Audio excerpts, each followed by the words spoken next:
Hi, everyone, and welcome to the Jasiri Network live podcast sessions. My name is Nancy Masila, and I'm the founder of Jasiri Network, a community of African diaspora professionals. And today we have a special guest. So we are joined by Joe Kinvi, founder of Borderless. Actually, he's a founder of very many various startups, and we'll probably go into depth about the various things that he's doing. But Joe Kinvi is the founder of Borderless, HoaQ, a Diaspora House, and the African Professional Network of Ireland. Joe has worked at leading firms like Stripe, EY, Paystack, Touch Tech Payments, among other, before leaving corporate. And he kind of like has a very extensive CV in the finance sector. But yeah, so right now he's currently building ventures that connect the African diaspora through investment, property, and a lot of like community work as well. And he might also need to tell us whether if somebody's not in the diaspora, can they also be part of the various things that he's working on.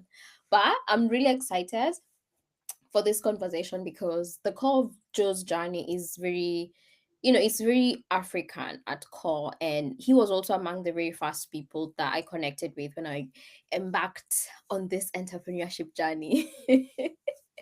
But, welcome to the show, Joe. And where are you joining us from?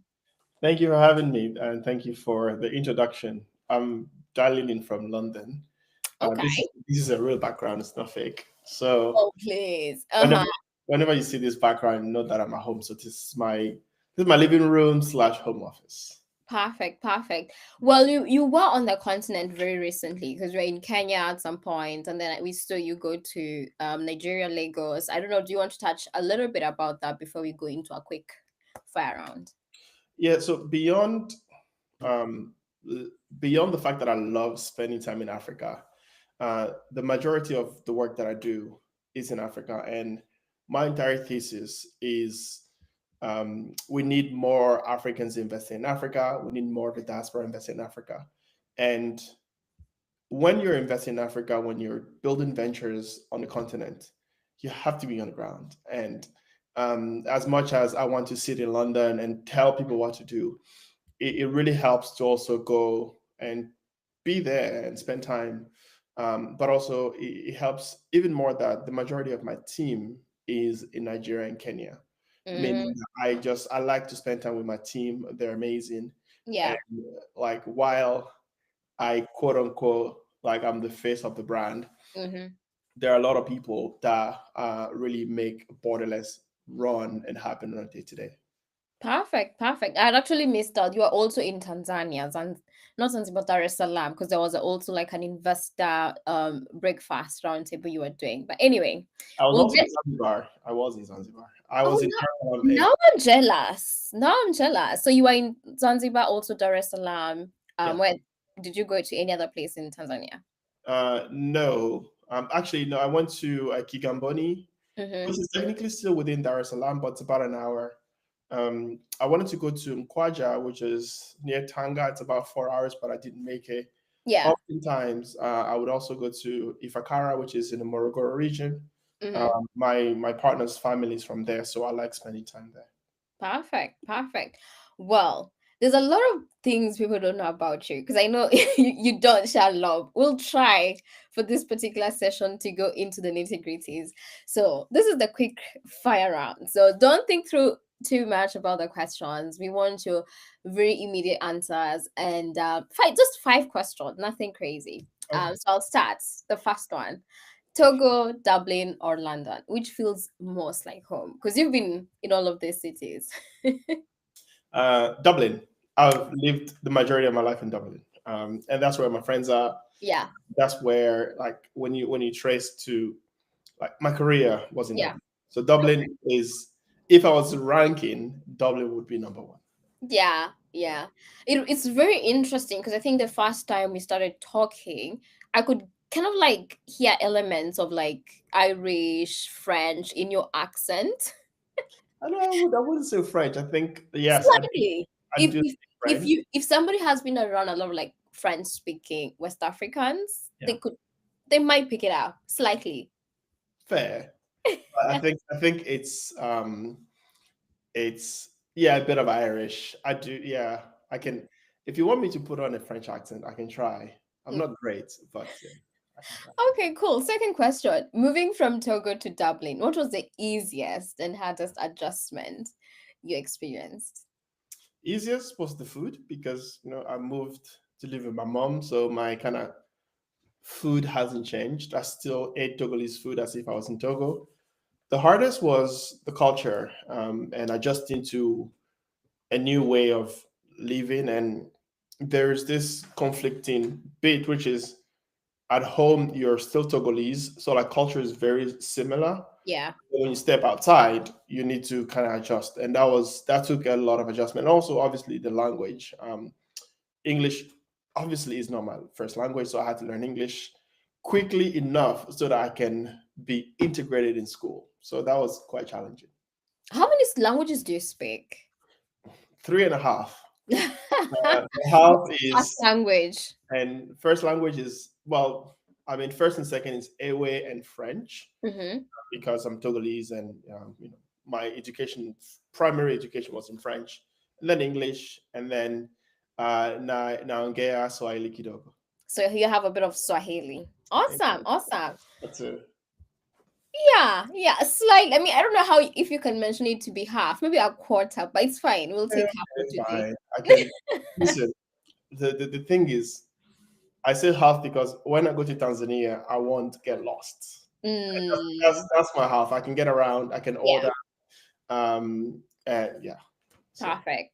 and Well, my Swahili is probably better than most Kenyans, but I don't think that's. oh my goodness. You know what? Let's move on. Yeah. From working in finance to Yeah. entrepreneurship, what's the biggest mind shift you had to undergo? Um, Ability to take risk.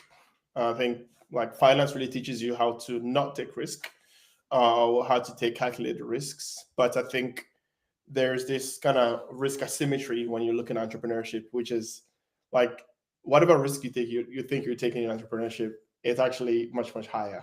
So that took a bit of adjustments, and it really helped that I went into angel investing before I became an entrepreneur. So like I kind of had some bit of adjustments before I started taking proper venture risks. Okay, cool. One book, podcast, or film that's influenced your entrepreneurial journey. So there's this book, And we can see lots of books in the background. yeah, so I'm gonna mention a movie. It's called, I think it's Searching for Sugar Man, or is it Finding Sugar Man? It's this movie about this American singer who like had a lot of records and then gave up because things weren't working out.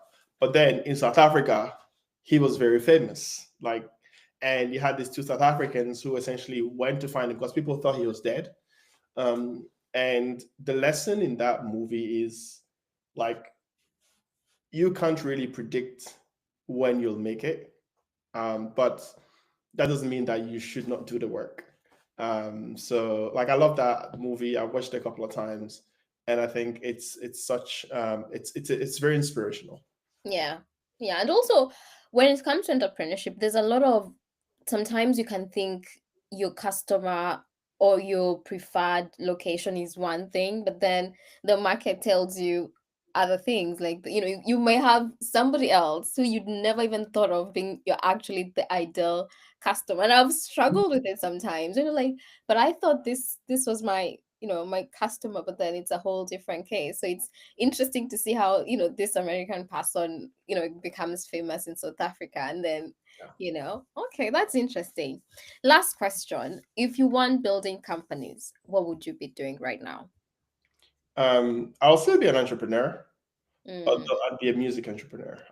So interesting. before I went into tech, I had a very short career as a music manager, and I often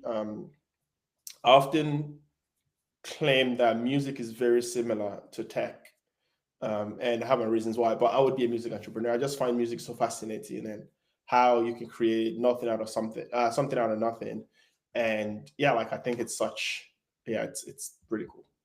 Okay, cool. I think you've done really well for the quick fire round.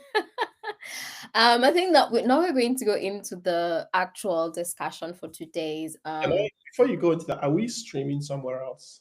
We are streaming live on LinkedIn, on YouTube, and on Facebook. Oh, cool. How do we share that? So they can find it on the platform actually. So if you go on LinkedIn, for example, on my profile, they'll be able to find it. Your personal profile. Yes, yes, Okay. yes.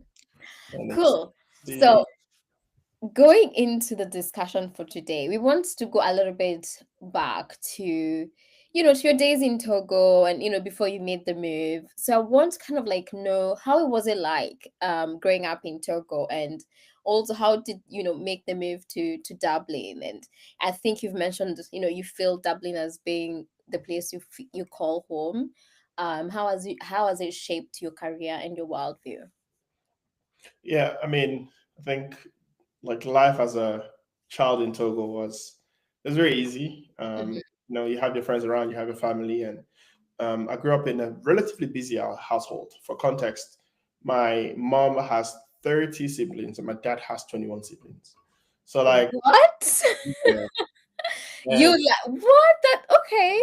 so like I claim that I have unlimited cousins, You do. a lot of family around. So growing up was relatively easy.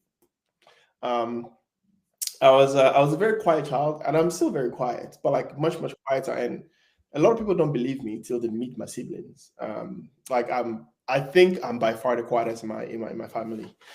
And my parents separated when I was 10, and my mom moved to Ireland, and that's how I ended up in Ireland. It's through family reunification. And yeah, I went to Ireland to to finish my studies. And Yeah. when the family's there, you stay there. Yeah. It was like just so because I don't know how much you know about this, but like our curriculum, especially in West Africa, is quite challenging. It's very hard. And I think when I moved to Ireland, while um, English wasn't my first language, Hmm. I adjusted fairly quickly, but also like I realized that the education that I had in Togo really put me in a very good position to excel in Ireland. And I think like Togolese people, I don't know how many you've met, but we're relatively quiet. We're very You're the humble. only one I know. You're the only Togolese I know. You need to do a better job of introducing each other Togolese people. But like, we have a culture of being very quiet, very humble, and it helped that Ireland also has such a culture. So like you can adjust very quickly. And I think when I moved to Ireland, I realized that I could do anything. Like I can be whoever I want to be because we had a very good educational system, like very humble people, good opportunities. And for me, moving to Ireland was like, okay, well, what do you want to be? Joey, which my friends call me. And I wanted to, I think initially it was that I wanted to go to university because I would be the first person in my family to go to university. And that was very exciting for me. So anything I did in school was like, I need to get to university. And I did that. And when I was in, I did accounting and finance as a degree, and then I started hearing about things like Big Four, and then Big Four now became the new target, which I got into. Ended up at EY, and things just like I think as you progress in life, sadly the goalpost keeps shifting, and now we're here. Yeah, and that's amazing. And I think it's so amazing to see even as children, like whenever you move, it's easier when you move as a child compared to when you move as an adult. Because like making friends, I think is so much easier when you're younger. And like yourself, I grew up in a small village in Kitui. Nobody believes me when I say that, but Yeah. my first 7 years was in the village of Kitui. I don't think you know Kitui, but it's outside of like Nairobi, on your way to the coast. It's part of like the eastern part of Kenya. And when I moved from Kitui to Nairobi, I barely spoke English. Hmm. So I would speak like my mother tongue, which is Kamban. The schools in the villages, a lot of them, the mode of education in school is your mother tongue, and then as you progress through the classes, then they introduce Swahili, then they introduce English, as compared to the cities where it's English from the start. So when we moved to Nairobi, I also had to learn how to speak and learn in English. Like it was so crazy. And there wasn't even a kind of like uh integration of like the language. And I'm like, it was so wild having to make that move and then just everybody assuming I would just be okay. So I don't know for you when you're making that move from Togo to Dublin, like did you have a bit of time to sort of learn English, or did you already learn English, or did you like how was that transition like? So I was a very over ambitious child, Mm-hmm. very ambitious. And I knew maybe like the first 2 days when I moved to Ireland that English is P0. And I knew that if I couldn't communicate, I couldn't do anything. Yeah. So I remember we came to Ireland in March 2005. And at that stage, most schools were kind of close to finishing because school finishes in June. Mm-hmm. And while I was a bit sad not to get into school for the remaining 2 months, I was very excited to be able to learn English so that when school resumes in September, I'll be at the same level as everyone.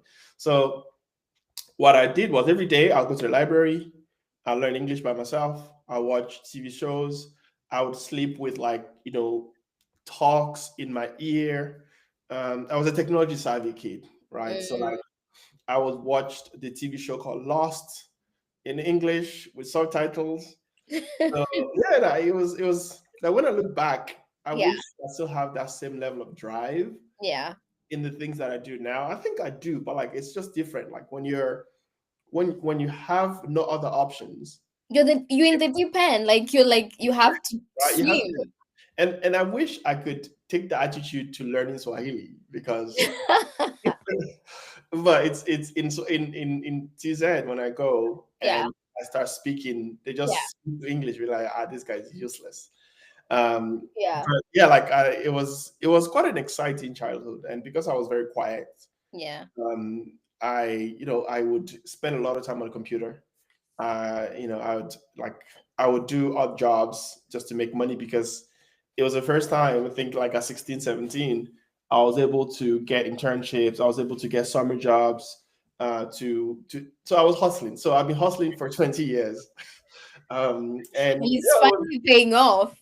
yeah, and like I think when you live in a place like Ireland where everybody's really nice, Yeah. it helps a lot. Like I've had so many people that have helped me throughout my entire career or just my life, and Yeah. like I think that could only have been possible in a place like Ireland.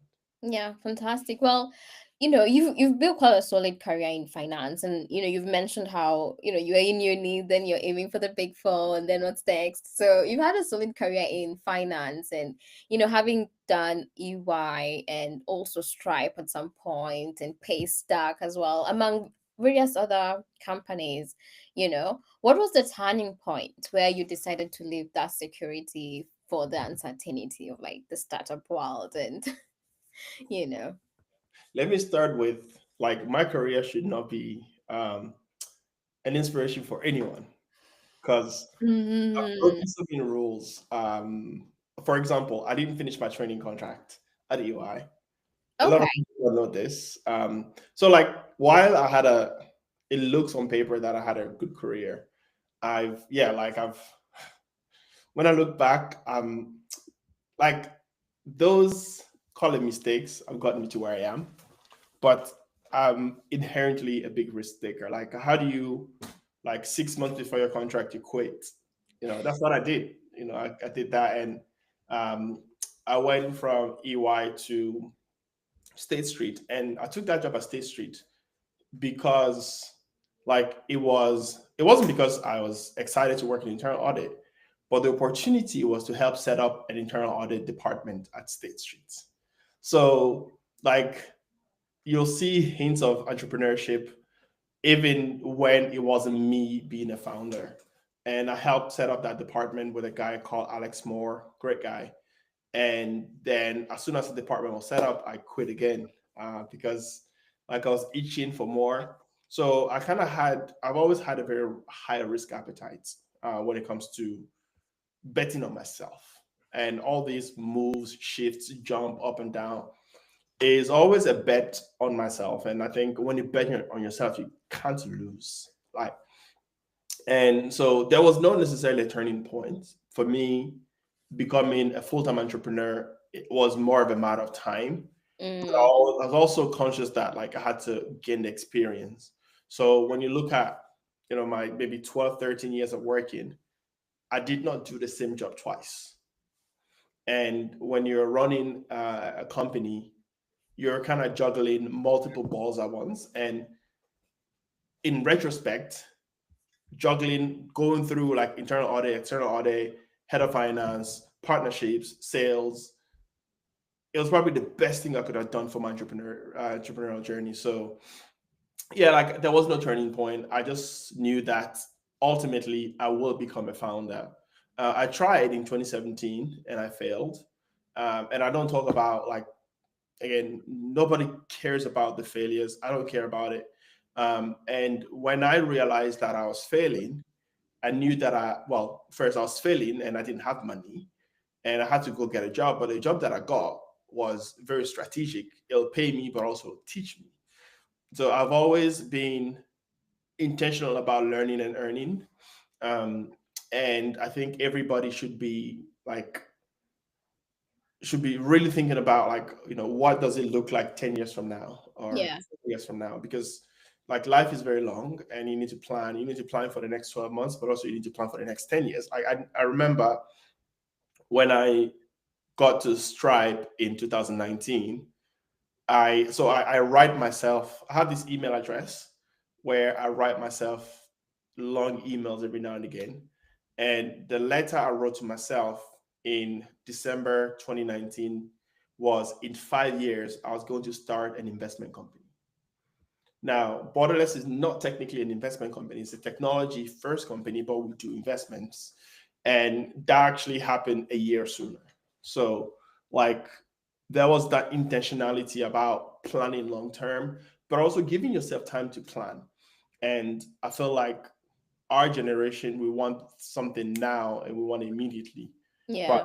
that's not how life works. And you Yeah. need to plan and you need to be intentional about the things that you're planning, but also as you want to get there, you need to know the steps you need to take to get there. Yeah. No, I think you've hit on so many great points there. Anytime you have an opportunity to learn on other people's time, learn on other people's money, and it's a fantastic place to be, because when you have that desire to learn, most often than not, you're also a high performer because you're curious, you want to get things done, and those are the best people to have in your team, and even in corporate, because sometimes in corporate people can be very, very chilled, very comfortable, but at least when you have that sort of like entrepreneurial spirit, and a lot of people sort of like speak about entrepreneurial within organizations, it's the best. You're able to learn, you're able to pick up new skills, and it gets you ready for entrepreneurship. I think that's something, looking back, if there's anything that I would want to do differently, would be to pick up more skills, not just, stay within a particular role that you have. But then again, some of these big organizations, when you're so good at something, they want to box you in. Yeah. Awesome. Awesome. I don't know where we should go from here. Should we talk about the various ventures you have, or should we go straight to Borderless? Um, well, it's up to you. You're in charge. So, Okay, perfect. Because I want to take you all the way back again to Ireland, and I know you're kind of like one of the co-founders of the African Professional Network of Ireland, which has a lot of similarities to Jasiri, even in terms of the why. But I wanted to kind of hear from you. What sort of gaps were you trying to fill? What was the need at the time? And I know nowadays you're not as active with the African Professional Network of Ireland, but you're very much part of like the advisors on the board. But take us back to when you started. What was the reason? And is it living to the vision that the co-founders or the initial founding people had? so when I got to EY in 2011, Mm-hmm. I was part of the graduate program. And Yes. that year, there were 150 people in terms of intake. There That's was, a huge number, around 50. yeah, there was one black person. You're the only black person out of one. Yeah. And it was such a like heartbreaking thing Mm-hmm. because I couldn't find people who looked like me. And Yeah. I knew it wasn't because they weren't smart people, right? Like just like me, I didn't know what Big Four was, 2 years prior. And I just knew that there are a lot of people who did not know that these big organizations exist and their skills could align with what the organizations wanted. So in 2013, I tried to set up this network where I can at least meet other Black people at other organizations. So that was the first failed version of the APNI in 2013.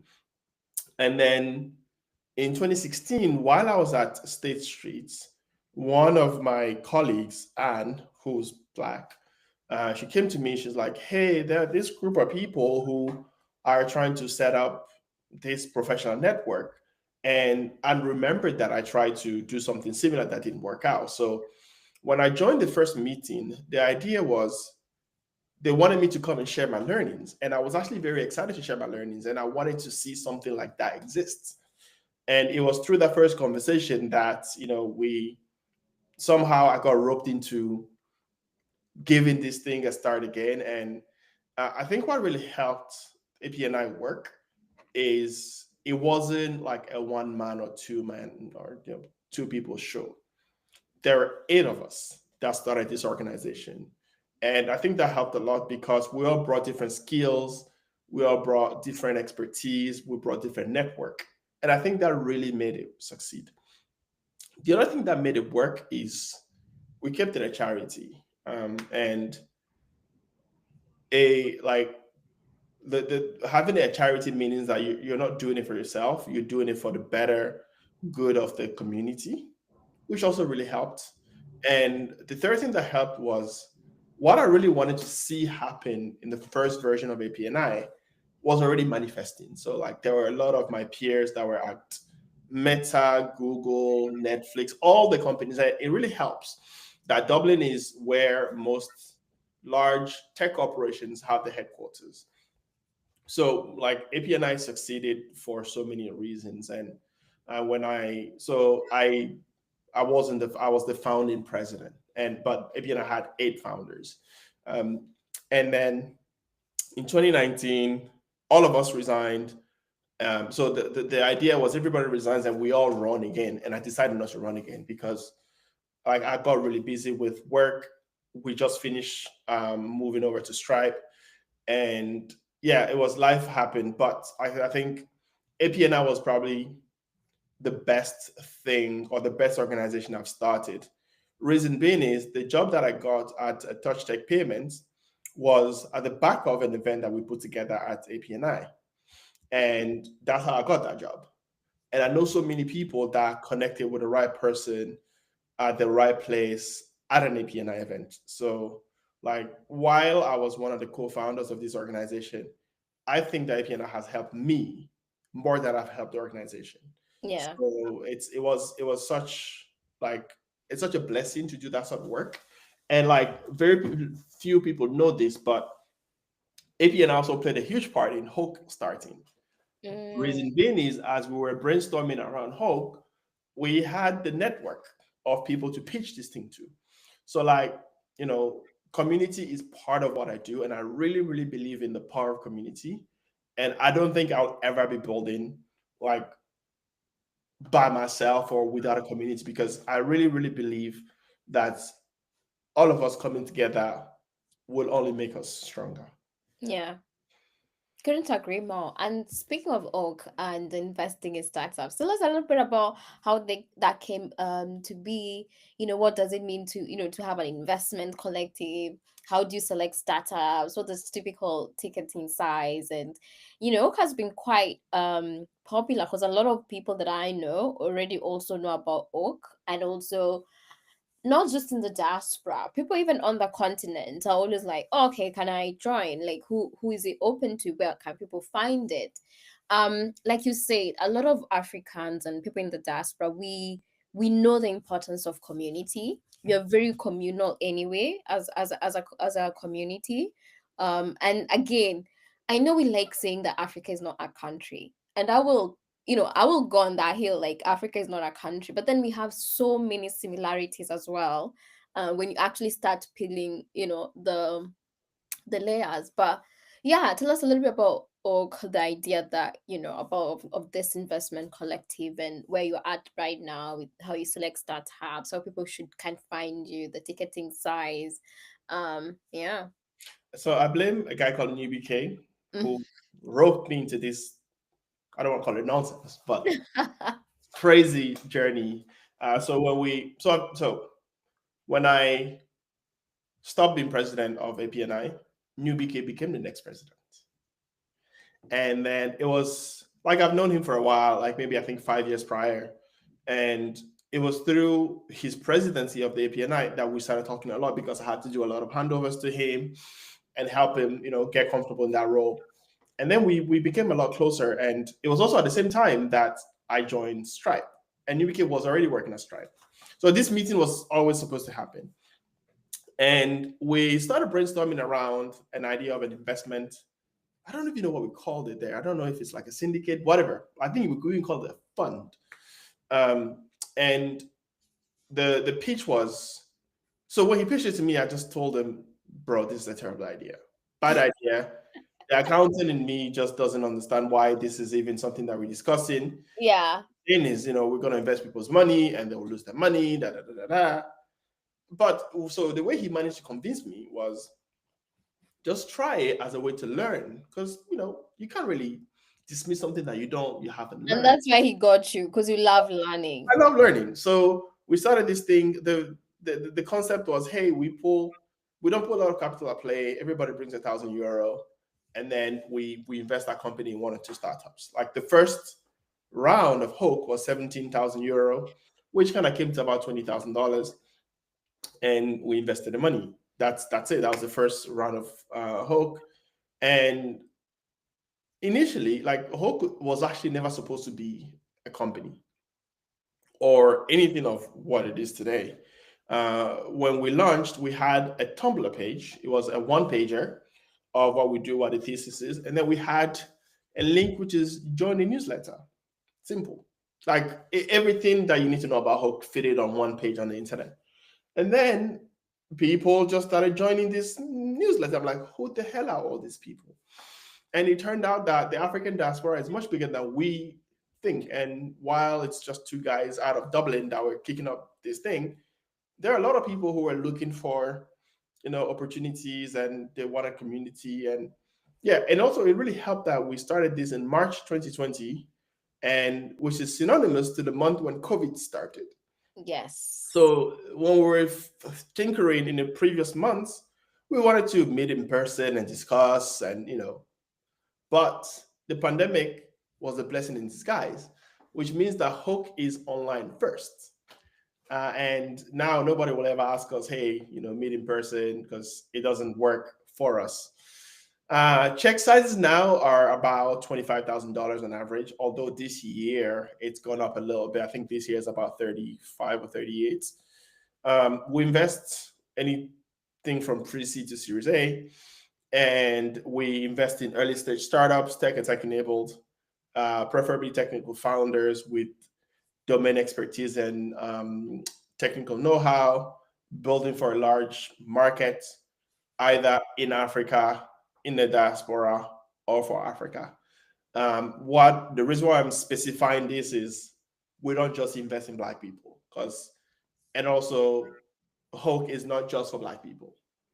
And I think like we've invested in a lot of non-Black founders as long as they meet the thesis. And we have a lot of non-Africans who are part of HoaQ, and we also have a lot of Africans who are part of HoaQ. The idea of HoaQ is like increasing the exposure to a different asset class. And for a long time, I thought that angel investing was very obvious, but I didn't make a single angel investment till I was 31.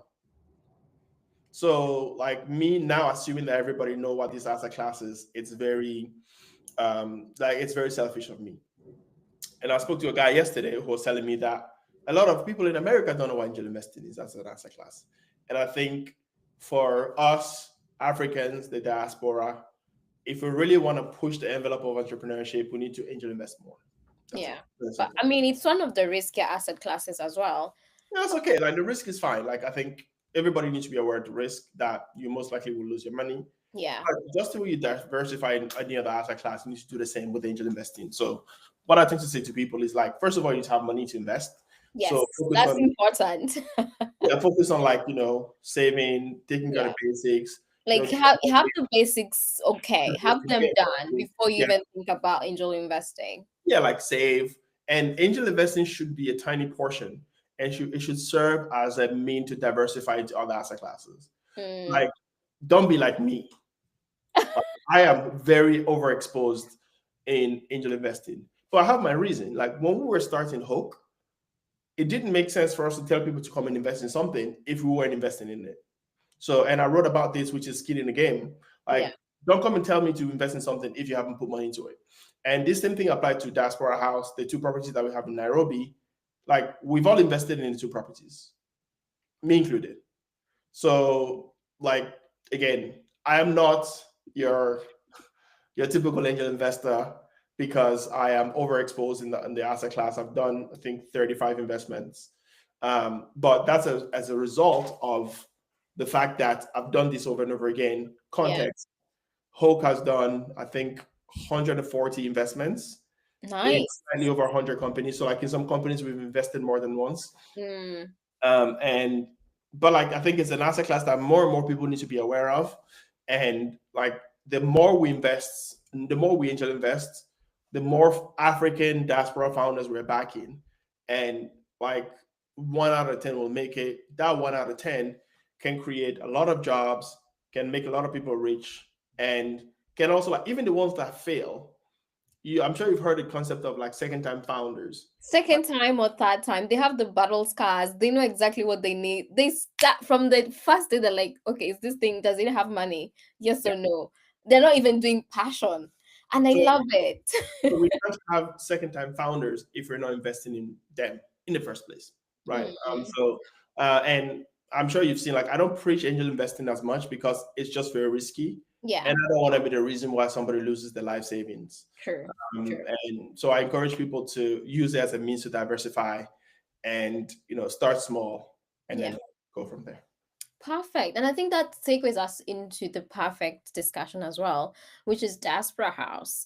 The idea behind Diaspora House, I think, is a little bit quite fascinating. And also, how you chose Nairobi as the city that you wanted to first go into, as well as, we'll talk about the other cities that you decided to go into. Um, it's sometimes being Kenyan and having grown up in Kenya, sometimes we can always look at what's not working and not realize the lots of things that's working, right?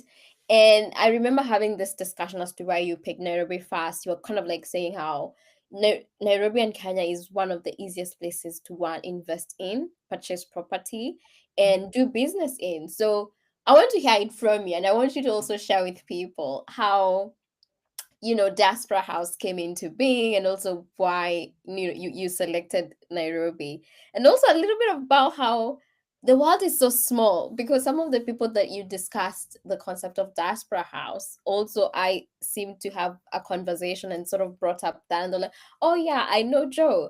So kind of like, the way you're talking about community, just building with community, taking people along the journey, and it's almost like you're creating the moats, quote unquote, which is often discussed when it comes to startups. But yeah, like share with us the idea about Diaspora House, and also the idea of having Nairobi as your first city, the two properties. You're supposed to have one, now you have two. But yeah, I think it's always such a beautiful story to hear. Yeah. So remember, I went to Nairobi, then I went to Lagos. I have a team there. Over the past 4 or 5 years, I probably spend maybe 2 3 weeks in Nairobi a year.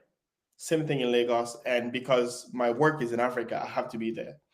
One thing I hate traveling Nairobi is the places that you like are often not available or they're very expensive.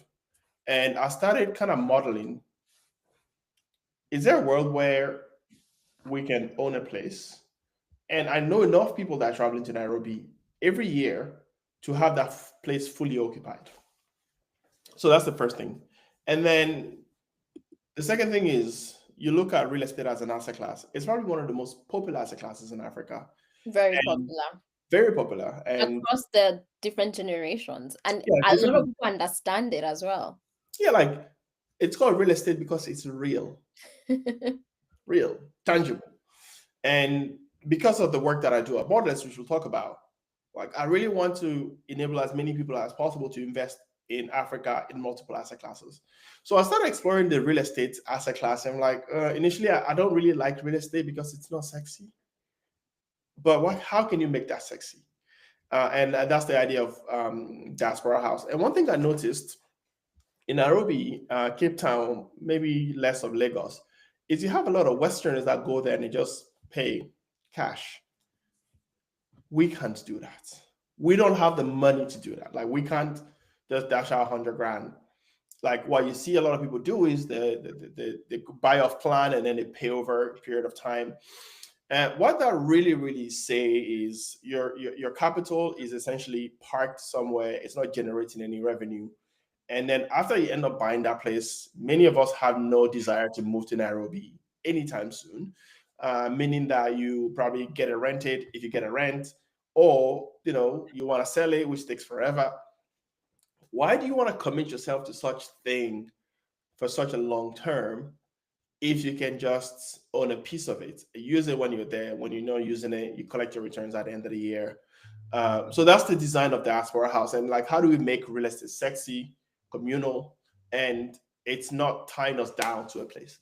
Like, if you have a place in Nairobi now, then you have to wait 3, 4, 5 years to buy a place. And also, like many people, what you see is Nigerians will buy property in Nigeria, Kenyans will buy property in Kenya. Africa is such a big place. Like, why are you limiting yourself? And a lot of these investments are very emotional. So can we? Money is emotional. It's Money very is personal. emotional, even like people are very emotional towards the country. Like as a Togolese person, Yes. you'd Yes. expect me to invest in Togo, but there are better opportunities in other places. Not dissing or dismissing Togo or anything, but I think when it comes to investment and making money, we need to be very objective. And then the third part about why Nairobi is, yes, as much as people give Kenyans give Kenya stick. Like Kenya is probably one of the easiest place to do business, at least for me. And buying real estate, and like you've got a very good court of law, judiciary, and. But before we bought Nairobi, I went to Lagos last year just to have a look around, and we still haven't bought a place in Lagos. Hopefully, it'll happen this year. Fingers crossed. So, like with everything, all the positives that came with Nairobi, it was a no-brainer. And we bought the first one, then we bought the second one. I think we're probably going to do 2 more properties before the end of the year. And like we're building relationships on the ground with the right people, and more people are joining Diaspora House, meaning that when we have a large community, you'll have enough people that go in there every year. And then whatever's left over, you put it in Airbnb, booking.com. And the goal is we can achieve above market rate occupancy. Context, August for both properties were 90% plus in occupancy. And we all know August is a very quiet season in Nairobi. So like you can either go buy pay over 2, 3, 4 years when you own it yourself, or you can join Diaspora House when as soon as the property is live, you start making revenue and you can now get slightly above market returns. And the way we've designed it is, we plan to open a liquidity window every year. A liquidity window is when you get to liquidate. So as long as there's a willing buyer of your piece, you can sell it. So with Nice. Diaspora House, we're making real estate liquid, which historically hasn't been liquid. So liquidity, higher returns than market, and ability to do this along very smart people. And where you're moving, and also like if you're an investor in Diaspora House, you get to book at a cheaper rate. And if you're a member of the collective, you can book regardless of the city that you're in. So like I love the idea of having multiple homes across the continent. And that's why I'm excited not only just to be one of the leads of Diaspora House, but also to be one of the investors in Diaspora House, because all that is appealing to me. I'm conscious that it's not appealing to everybody. And sadly, a lot of people gave me stick over starting Diaspora House in Nairobi because they said that we're contributing to the housing shortage in Nairobi, and which is not a true statement, except I'd rather get 10, 20 people to buy one place instead of have these 20 people buying 20 apartments, which is making the problem even worse. But yeah, like I think I'm hoping that as Diaspora House evolves, we go into doing more like affordable housing, so that we can also give back to the city. Like right now, we're already creating jobs, management, cleaning, but I don't think it's enough. I think we can do a lot more, and Nairobi will benefit, our community will benefit, and it's a win-win situation. No, fantastic. I love that you've also sort of spoken about affordable housing, because I think there's a huge drive in Kenya to provide affordable housing. And I think even apart from just Nairobi, there are so many other cities as well. You have Kisumu, you have Mombasa, you have your coastal region, and you have the smaller towns as well.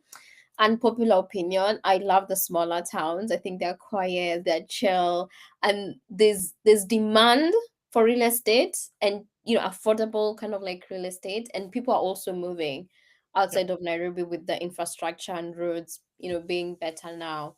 But I love that you've also touched a little bit about Borderless, because actually that's the next place I wanted us to go. I want us to talk a little bit about Borderless, how Borderless came to be, because when we start, putting the dots together, it seems you start one thing and then it leads to another and then leads to another. And, we started in Dublin with APNI, and then we went to Oak, and then we went to Diaspora House, and now we are at Borderless. So how, in your own words, what is Borderless? How did Borderless come along? And I know, you're calling it the infrastructure of the diaspora investment.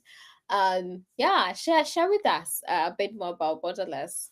that's exactly what it is. Like we are building the infrastructure that enables the African diaspora to invest back home. And infrastructure because we're doing beyond just investment. Like we're taking care of like memberships, we're taking care of reporting, we're doing secondaries, we're doing a lot of things. And if this technology existed, like HoaQ is now 800 members, HoaQ would be 10,000 members because we just struggle to make HoaQ work with its apparent success. Like HoaQ was very difficult to make work. So that's the first thing. And beyond, like we made it work. There's so many people that had to shut down their collectives because they just couldn't sustain it. And when I talk to a lot of non-Africans, they tell me, "Oh, I'm not sure about the problem that you're solving." And then it got to a stage where I stopped pitching to those people. But I know that our community needs this. And if the infrastructure exists, I believe that more and more people will invest because it's easier, it's frictionless, it's truly cross-border. And yeah, like Borderless is something that I needed since we started APNI, because one of the challenges when we're at APNI is how do we come up with a good membership scheme, and how do we collect it, how do you renew? That's still not solved. And like I've seen like small beats of multiple problems over time that somebody had to solve it, Yeah. and that person is me. And I think I can solve it better than everybody else. Maybe that's my ego talking. But like this technology needs to exist. It needs to be there. And I said to an investor last night that God forbid Borderless doesn't work. The next day I'll be building another version of Borderless. Yes. Yeah, you keep going until you get it right, until it's Yeah, and I think that's the internet is probably one of the best things that's happened to all of us, yeah, and we're able to have this session. You're in the other side of London, I'm on this side, yeah. and anybody anywhere can now be part of this conversation and watch us live. And like I think us Africans diasporans, we're not leveraging the internet enough, and I'm trying to make the most of it. And I think like when you speak to folks, the big banks don't care about people like you and I. I don't know how much money you have, but I don't have a lot of money, right? And the big banks will not pay attention to us. When you have 5 million, 10 million, then they will be all over you. But for people like us, we can afford to put in 5, 10K, every now and again, there is nothing that allows us to invest or co-invest. Now, there are opportunities in the UK where you can put your money in the UK's, I don't want to even say the stock market, but like in your ISA and all this stuff Yes. that makes you 3 or 4%. There are a lot of opportunities, not in the UK, that can make you a lot more, but you can never connect to it. Like if everything goes well, our second property in Nairobi could do about 15%. 15%. Like that's, for me, that's more exciting. And I think that there's so many opportunities that a lot of Africans can invest into, but the technology doesn't exist. Our biggest competitor is WhatsApp. That's And true. that's our competitor. Like everything is happening in WhatsApp. Like a lot of the conversation happening in WhatsApp. When we bought the two properties, we literally bought it through WhatsApp. And I think there has to be a better way to really connect our capital to the continent and really increase the GDP of Africa, which is still at 3 trillion. Like the GDP of Africa is the same as the GDP of the UK. And population is 60 million versus, I don't know, 1 billion. Maybe on one It, point. it doesn't compare. Like I think we have so much potential and you can drive GDP through more productive investments. And I think our capital can do a lot there. That's true. That's true.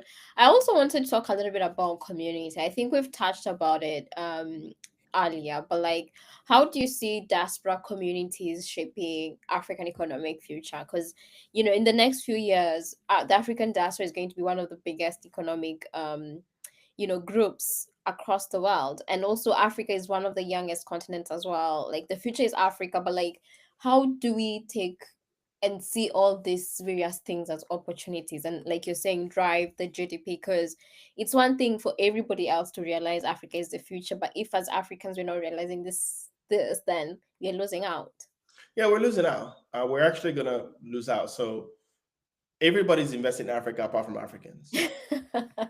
Yeah, sadly, and it sucks. So I was in Zanzibar, Hmm. and Zanzibar has 800 hotels, and I wouldn't be surprised that at least 90% of them are owned by foreigners. And How? that's it's not just Zanzibar, it's across the continent. Yes. Be it Kenya, be it Zambia, Zimbabwe as well. How are Um, we going to shape the future of the continent if we're not investing in it? Investors yield so much power, and they're taxpayers. And when you're a taxpayer, then you can now tell the government how to spend your taxpayer money. So, like, why is it then we're not investing in our well, own many people? reasons. Well, we don't have enough money, first and foremost. The capital that we have, it's not. We're very protective over the capital because a lot of money is new, right? So, like, but that doesn't mean that you still can't invest. The other thing that everybody will tell you is there's a trust issue, but trust issue because we all want to do it by ourselves. Like we're a very communal race, but because of immigration and like re-education, we've been conditioned to believe that we can do it by ourselves. Like when you go to Somalia, like Somalis don't even sign any agreement, but there is this tight bond in that community, and they're African, by the way. So, like, can we be more like the Somalis in a more organized, compliant manner? I think we can. And there is power. Do you know the African broom? The broom is like the sticks that put together. Yeah, Have you ever tried to break a broom? it's hard. It's very hard. Take a stick, you can snip it. That's when I talk about community, I always give this analogy of the broom. I think there's strength in community. Now things are not always going to go the way you want it, but Yeah. like the reason why we've only done two properties in Diaspora House is because you need to figure out the process end to end and then scale.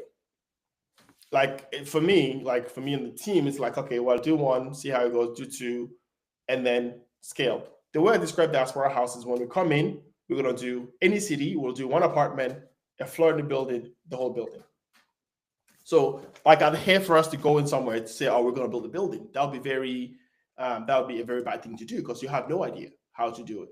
But when you start with an apartment, then you learn the process, then you do a floor, and then you do the building, right?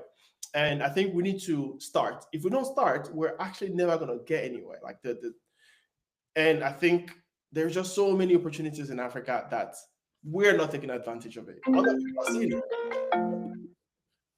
Other people are seeing it. We're not seeing it. And I think we need to do more together. And not having money.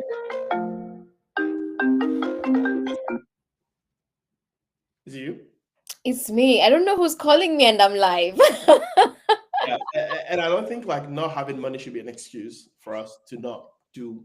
And we're always waiting for tomorrow. Like sadly, tomorrow never comes because the day yesterday said tomorrow, right? Yeah. So I think the sooner we start in a very calculated, risk-adjusted manner, then we learn. Like I didn't start angel investing with, with 100K. I don't have 100K to invest. But like we did one deal, then we did another deal, then we did another deal, and now we've done 100 plus deals. That's how like, and there are people that I told about HoaQ 5 years ago. And as I talk to them, they say, "Oh, I'm not ready." Like when will you be ready? Now, I don't think it's for everybody, but Yeah. you have people who give excuse, but time goes by. Try True. it. If it's not for you, cool. You don't have to do it. You don't have to invest in anything. Like nobody can force you. But if we're all crying about the prosperity of Africa, we need to start doing something about it. And like I see a lot of people who like comment, like I made a post on Monday or Tuesday about, I don't know, I think it was on Sunday about the Pan African, stable coin, and everybody has an opinion, which yeah, it's cool. But like, what are you doing about it? Like, and everybody wants to yap yap yap yap on the internet. Shut the fuck up. We have work to do. Let's get it done. Let's get it done. Excuse the language. I think that's a fantastic place to end, Joel. This has been great. I've loved the conversation. It's always a pleasure kind of like speaking to you and seeing the work that you're doing. I think it's one thing for somebody to want to do something in Africa or for Africa or with Africa, and then that it's another thing to actually execute, be on ground and implement. So I think kudos to you, kudos to your team, kudos to all the things that you're doing. I can't wait to see how massive Borderless becomes. But before you go, we have another quick round of questions. You doing Before you questions again? Yes, All right, let's. yes, yes. But this is just fun, like questions, so nothing too deep. Unless you make it too deep, Joe. Please, let's make it fun. Cool. First question. One thing you know now about entrepreneurship you wish you knew 5 years It's ago or whenever you started. Yeah. it's gonna take longer than you think, and it's harder than you think. True. True. Brace yourself. It's fun. It's fun as well. It's very thrilling. I wake up every You should morning. have told me that last year when I was jumping. You actually did, I think. Yeah, nobody can ever prepare you. You actually have to go through it. True. Yeah. Okay. Next question. The African city you think will surprise the world in the next decade? Dar es Salaam. I love Dar es Salaam. I'm not biased at all. Okay. The best piece of advice. Another city. Okay, another one. Yes. Cotonou, Oh, where's that? Benin Republic. Okay. Okay. I didn't know about that. Okay. I need to go and do a bit of digging there. Cool. Yeah. The best piece of advice you've ever received and by who? On anything, entrepreneurship, personal, career. Yesterday is better than tomorrow. Okay. That's true. I normally say just, cry, go to sleep. Tomorrow is a better day. But I guess also yours works. Your bold prediction. What will African diaspora investment look like by 2035? I think we can 2035. It's not too far. I 10 think years. we can do about like 100 billion a year. Mm, Investments. yeah, and there's been a huge increase in diaspora remittances. In a lot of countries, it's becoming the number one, annual foreign exchange. So I think there's a lot of Remittances don't potential. count. Like consumption. So I think a lot of people conflate remittance is this big ball. There's Yeah, two types of remittances. There's consumption remittance, which you send money to your family to eat, and then there's investment remittance. I think investment remittance is only going to grow. Like it's only yeah, going to get bigger as long as people are putting money in it. They're getting money back, right? When money start getting stuck there, and then government is acting the fool, yeah, people will stop because if I can't get 100 million out, how can I invest more if I can't even get yeah, the money out? yeah. investment remittance is only going to grow, and like that's the market I'm building for, investment remittance. Like Yeah. if I can describe Borderless is investment remittance infrastructure for the diaspora. Sure, sure. But I mean, also for investment remittance to grow, the whole remittance part has to grow, and also the infrastructure, because that's also another thing. The infrastructure for remittances into Africa has gotten better because earlier on, people had to carry envelopes. Earlier on, people had to fly with money, but now people are able to send money. So just that ease has made, I believe, the remittances to grow. And So now, with people like yourself building for the infrastructure for investment, I think also that's going to increase the flow as well. can I give a shout out to a couple of companies? Three. Yes. So Money Points, Money World. It's a new product. Mm-hmm. Lemfi, my guy Reed one is a genius. Mm-hmm. Then you have Benji Fernandez, my Tanzanian brother of Nala. So like No, those people are really, they really believe, and they really understand how to build for Africans outside of Africa. Like yeah. no shade to Western Union, MoneyGram. They've been printing money for a while, but like I think these three entities have really figured out how to build for us. And I Yeah. think we need more entrepreneurs like that. Western Union and the MoneyGrams, I feel like they were sitting on a gold mine, and but this young kid, they're You know taking how it. much money those two companies have made in Africa? Mm. Yeah. Anyway, that's true. And I also love, I mean, still a remittance. I think Lemfi, as of right now, I think for Kenyan market, you can also send money from Kenya to the UK, which is something a lot of companies with remittances are not able to do. And I think now they're also building for like credit cards as well. And the whole remittance game and whatever has really become better since like 2019, which is when I moved. It's just grown and grown, and I'm so proud, and this African companies are just doing incredible. Well, read one of Lemfi. If you're watching this, you should come and sponsor Jasiri Network. They're my friends actually, so we'll see. Really good people. Cool. The last question, I don't know if this is going to be the last class or anyway, but the last question, in one sentence, what does being African mean to you?